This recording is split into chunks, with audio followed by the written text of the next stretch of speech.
சிந்து பைரவி நீ பிரமோத் சிட்டு வந்து மகா ஸ்னேகா பேஸ்ட் இந்த விஷயத்தெல்லாம் கேட்டுட்டு உடனே சிந்து கிட்ட சொல்லிடலான்னு சொல்லிட்டு போறாங்க. சிந்து உங்ககிட்ட நான் ஒரு முக்கியமான விஷயம் சொல்லணும். என்ன சிட்டுன்றாங்க. நான் தான் சொன்னேன்னு யாருக்கும் தெரிய வேண்டாம், இது ரொம்ப முக்கியமான விஷயம் சொல்லு சிட்டுன்றாங்க. அந்த ஸ்னேகா இருக்கா இல்லையா, அவளும் அதுக்கப்புறமா சிவா டாக்டரு அவங்க 2 பேருமே போயிட்டு விசாரிச்சிருக்காங்க. என்ன விசாரணை, அந்த மலைக்கோவில போய் விசாரிச்சிருக்காங்க. விசாரிக்கும் போது மலைக்கோயில அப்படி ஒரு கல்யாணம் நடக்கல, நீ ஃப்ராடு பண்ணி ஏமாத்திருக்கன்றதை சொல்லியிருக்காங்க. அது போலீஸோட போய் கேட்டபோது எல்லாம் சொல்லியிருக்காங்க.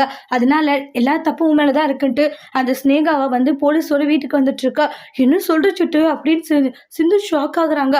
ஆமா, இப்பதான் வந்து ஸ்னேகா மகா அம்மா கூட ஃபோனில் பேசிட்டு இருந்ததை நான் கேட்டேன்றாங்க. என் மனசே கேட்கல. சிந்து நீ இப்போ மாட்டிப்பியோன்னு எனக்கு தோணுது. ஏன்னா இவ்வளோ நாள் நீ தாக்கு பிடிச்சிட்ட, இனிமேலும் இது கொஞ்ச நாள் போகணும்னு நினச்சேன். ஆனால் இது என்னடா நான் இன்னைக்கே வந்து நீ மாட்டிப்பியோன்னு தோணுது. என்ன சுட்டி எனக்கு பயமா இருக்கு. நான் சொல்ல வேண்டியதை சொல்லிட்டு சிந்து, நீ தப்பிக்க வேண்டியது உன்னுடையது. சரி சுட்டு நான் பார்த்துக்கிறேன்ற மாதிரி சொல்றாங்க. சிந்து ரொம்ப பயந்து போறாங்க. சிந்து எப்படி இந்த பிரச்சனையை சமாளிக்க போறாங்கன்ட்டு நெக்ஸ்ட் வீடியோல பார்க்கலாம். தேங்க்யூ.